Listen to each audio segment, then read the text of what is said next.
The baby is in the car. The crying at night is too loud. With my husband's rough voice, the call was cut off. 3 months after giving birth, I was diagnosed with overwork and had to be hospitalized, leaving the baby in his care. However, realizing it was an emergency, I hurriedly left the hospital. When I got home, I found my daughter limp inside the car parked in the driveway. The thermometer inside the car read 104 degrees Fahrenheit. I never thought it would come to this. In despair, I decided to take action against his irresponsibility. I married my husband, Daniel, who is 2 years older than me, when I was 25. We met at a group date, and I was attracted to his interesting conversation and considerate nature, which led to our relationship and eventual marriage. Even after getting married, he continued to treat me kindly. I loved Daniel and worked hard on cooking and cleaning to make him happy, and he reciprocated, making me very happy. However, about a year into our marriage, things started to go downhill. What? Dinner isn't ready again? I'm sorry. I bought some ready-made food, so could you please forgive me? I'm feeling particularly unwell today. So, you just slept all day. Even though you're off work, I'm shocked. Seeing me lying down, Daniel sighed heavily. Feeling disappointed by his attitude, I forced myself to get up and heat up the ready-made food. Around this time, I found out I was pregnant. While the news of having a child was joyful, his attitude became a problem. As my morning sickness worsened, making it difficult to do housework, Daniel started taking it out on me. Even on days when I was too nauseous to move, he would click his tongue and say, "Why can't you even cook?" And on weekends, he would scold me, saying, "At least do some cleaning." Although I had always loved and devoted myself to Daniel, his attitude was starting to wear me down. My longtime friend Luna, who visited our home, also frowned upon hearing about the situation. She said, "Since both of you work, you should share the housework. And It's unacceptable to be cold to a wife suffering from morning sickness." overall, she believed Daniel was at fault. However, I couldn't bring myself to fully embrace that idea, as I couldn't forget the kind person he used to be. Daniel's job is harder, and he's working so hard. In the end, I couldn't bring myself to speak up against him. However, it was a mistake not to have a proper discussion at that time. After safely giving birth to our daughter, Camila, Daniel's terrible attitude only worsened. Hey, the crying is so loud. If you're the mother, do something about it quickly. I'm cooking and can't leave it. Can you soothe her instead? Ha! I'm watching TV right now. If you have time to argue, get to work. That day, too, Daniel didn't respond to my request and went back to the room, grumbling. I had no choice but to stop cooking and soothe Camila, but my heart was filled with frustration. Although Daniel adored Camila, he didn't seem to want to take care of her and didn't participate in childcare at all. Moreover, when he came home, he would just laze around and didn't help with housework either. You're completely different from before we got married. I didn't think you were this incompetent.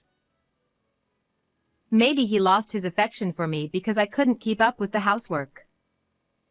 Daniel started to shower me with cold words every time we met and gradually stopped coming home. As a result, even though it was right after giving birth, I spent my days overwhelmed with housework and childcare. Maybe Daniel didn't love me but just wanted someone to serve him. Such thoughts filled my mind, and I gradually became more and more depressed. And as I continued to live a life full of stress, I finally reached my limit. Ha! I feel dizzy. The strain had taken its toll. One day, 3 months after Camila was born, I collapsed at a supermarket. After being taken to the hospital by ambulance and calming down a bit, the diagnosis was overwork and stress. According to the doctor, since it was right after giving birth, it would be better to be hospitalized for a while to monitor my condition. However, a concern immediately came to my mind. But what should I do about Camila while I'm hospitalized? Looking at Camila sleeping in my arms, I bit my lip. I was told I couldn't bring the baby into the hospital, and my parents lived far away, so I couldn't rely on them. I also felt hesitant to ask my best friend, Luna, for help.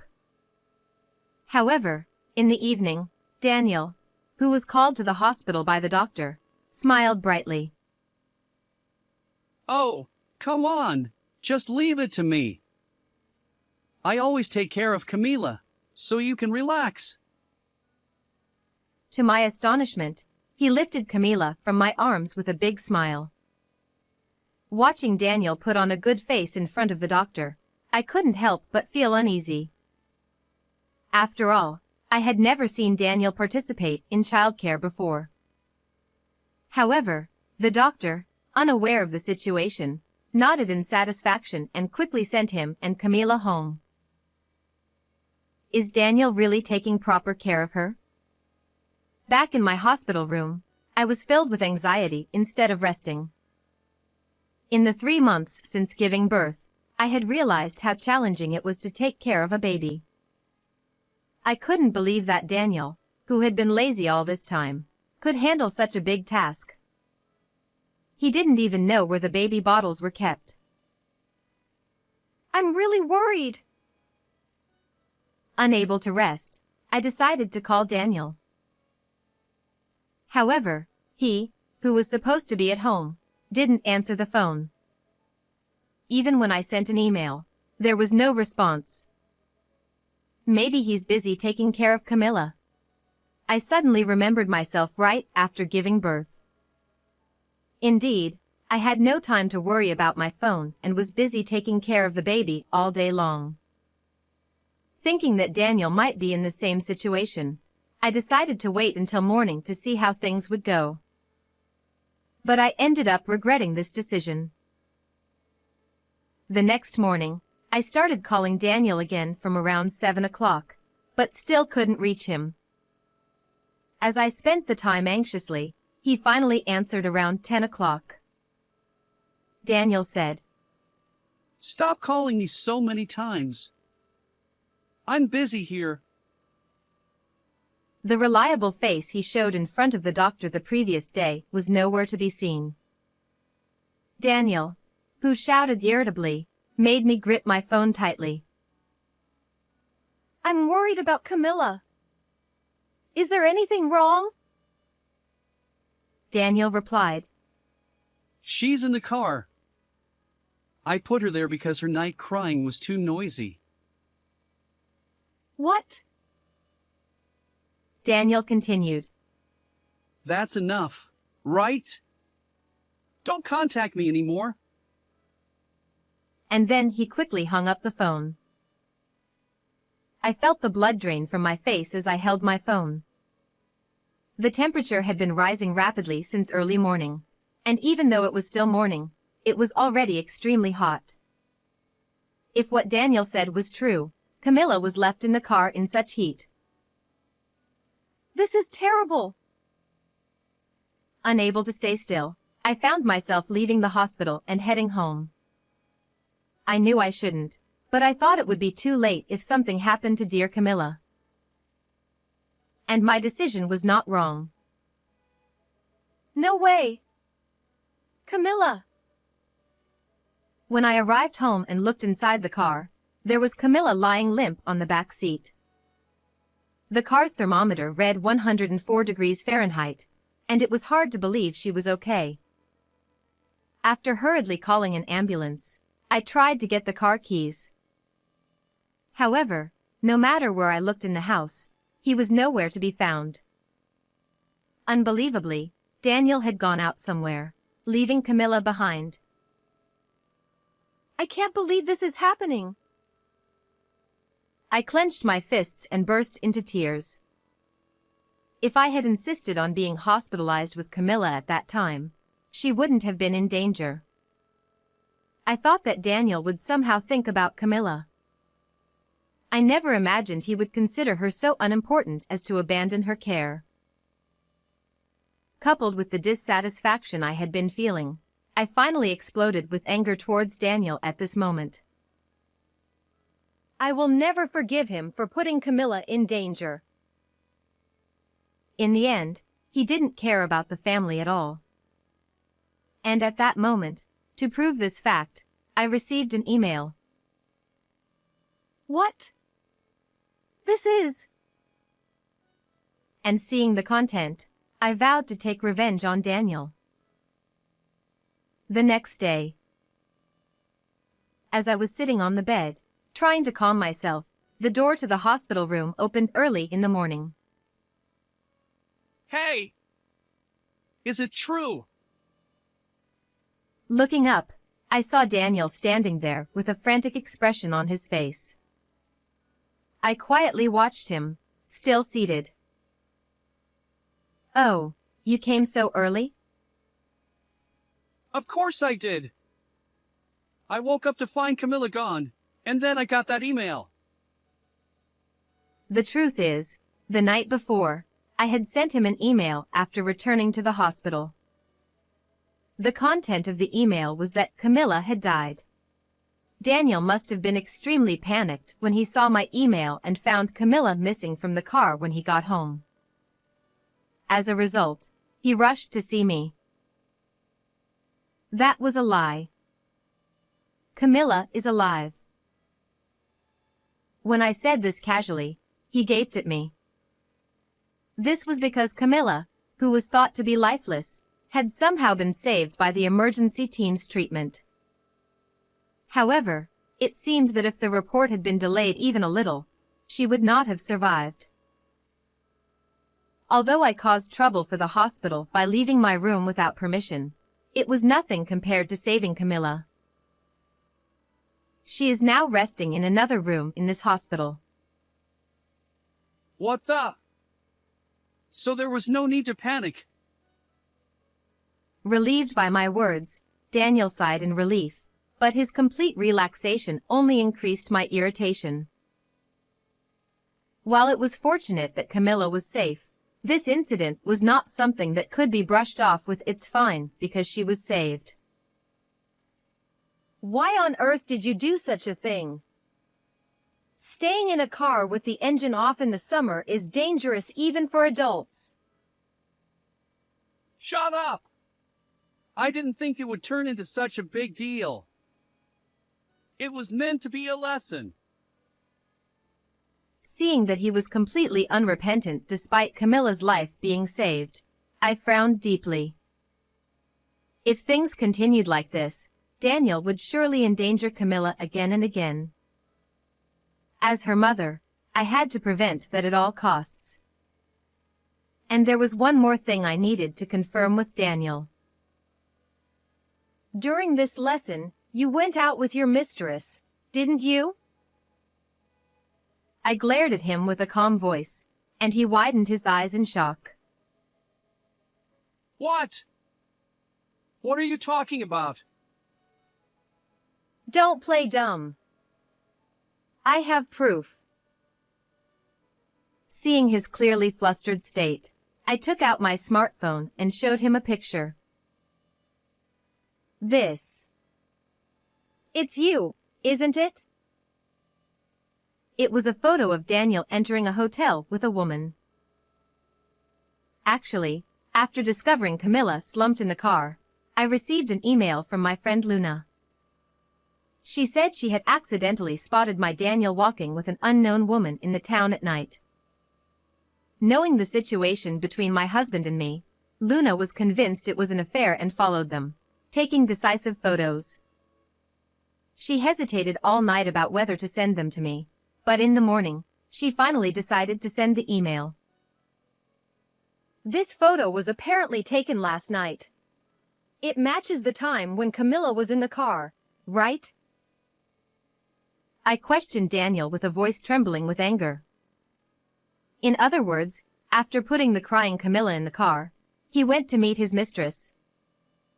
The reason he hadn't come home since my pregnancy was probably because he was meeting her. Naturally, I was shocked by the affair. But more than that, I was furious that Daniel prioritized his mistress over Camilla. Camilla was supposed to be our irreplaceable treasure, who had finally been born. But the words Daniel said next were unbelievable. I cheated because you became useless.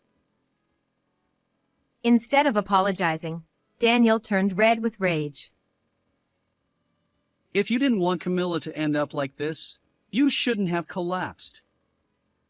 I don't need a useless wife. As Daniel shouted without restraint, I felt a coldness spread through my chest. It seemed Daniel had only ever thought of me as a convenient servant. If that was his attitude, I had no intention of putting up with him any longer. I will never forgive you. Do you think you can get away with almost killing my Camilla? Daniel raised his eyebrows in slight confusion at my low voice. Ha! What do you mean? The police are already involved. To arrest you. As he gasped, I smiled grimly.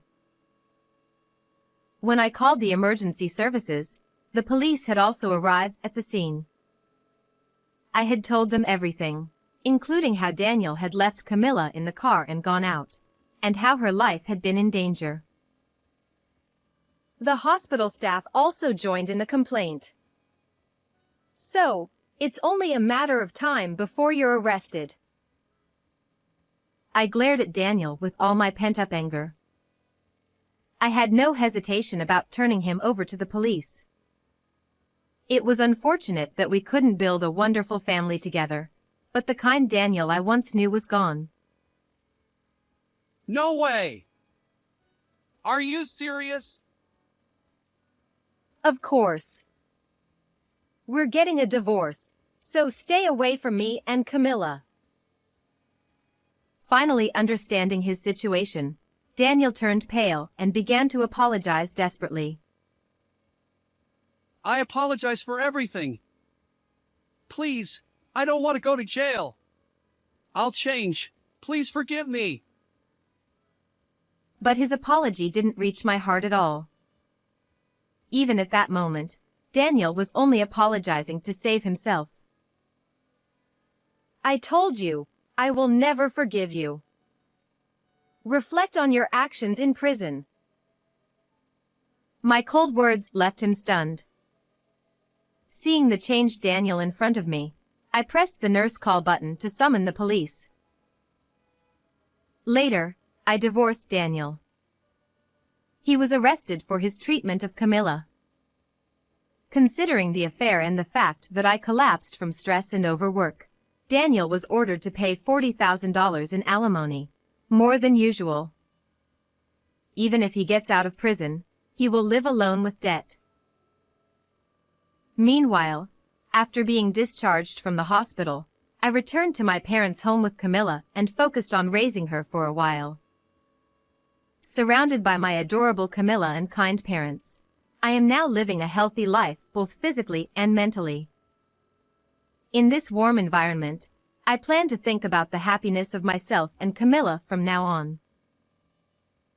How did you like this story?